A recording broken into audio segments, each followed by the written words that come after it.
Stem club, kitchen club ಆ್ಯಕ್ಟಿವಿಟಿನ ಪ್ರಾರಂಭ ಮಾಡಿದ್ದೀವಿ.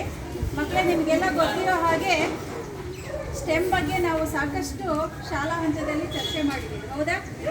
ಏನು ಸ್ಟೆಮ್ ಅಂದರೆ ಏನು ತಿಳ್ಕೊಂಡಿದ್ದೀರಾ? ಅಬ್ರಿವೇಷನ್ ಯಾರು ಹೇಳ್ತೀರಾ? ಎಸ್ ಅಂದರೆ ಏನು?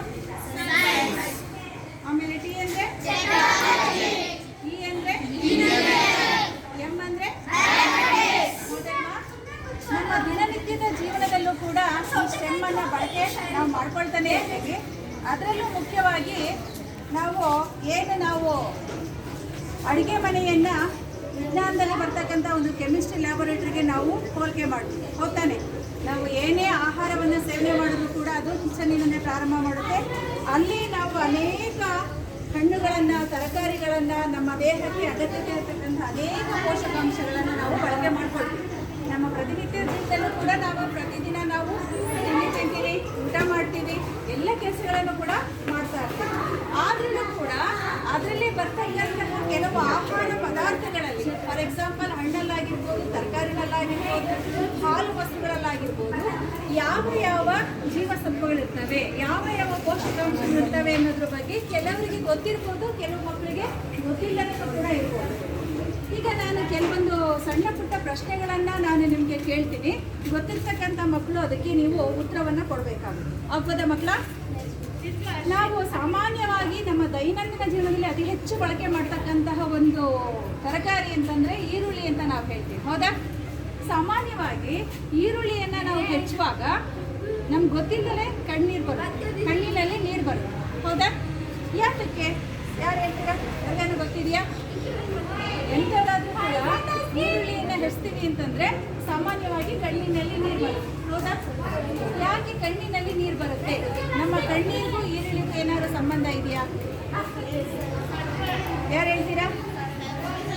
ಒಬ್ಬರು ನಿಂತ್ಕೊಂಡು ಹೇಳಿ.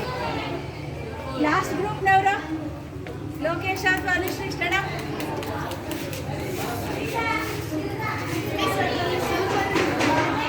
ಸಲ್ಫರ್ ಇರುತ್ತೆ, ಹೌದಾ? Very good. ಸಲ್ಫರ್ಗೆ ಕನ್ನಡದಲ್ಲಿ ನಾವು ಅಂತ ಹೇಳ್ತೀವಿ.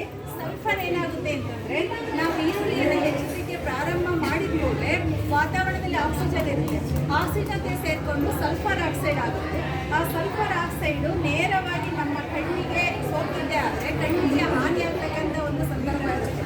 ಅದನ್ನು ಅವಾಯ್ಡ್ ಮಾಡೋಕ್ಕೋಸ್ಕರ ನಮ್ಮ ಕಣ್ಣಿನಲ್ಲಿ ಅದೇನು ಮಾಡುತ್ತೆ ಅಂತಂದರೆ ಕಣ್ಣೀರನ್ನು ಉತ್ಪತ್ತಿ ಮಾಡಿ ಆ ಸಲ್ಫರ್ ಡೈಆಕ್ಸೈಡನ್ನು ನ್ಯೂಟ್ರಲೈಸ್ ಮಾಡುತ್ತೆ. ಹಾಗಾಗಿ ಸಾಮಾನ್ಯವಾಗಿ ಈರುಳ್ಳಿಯನ್ನು ಹೆಚ್ಚುವಾಗ ನಮಗೆ ಕಣ್ಣೀರು ಬರುತ್ತೆ.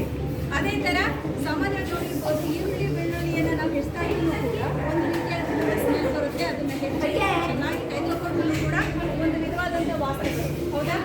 ಯಾಕೆ ಅಂತಂದರೆ ಈ ಒಂದು ಬೆಳ್ಳುಳ್ಳಿಯಲ್ಲೂ ಕೂಡ ಸಲ್ಫರ್ ಇರುತ್ತೆ.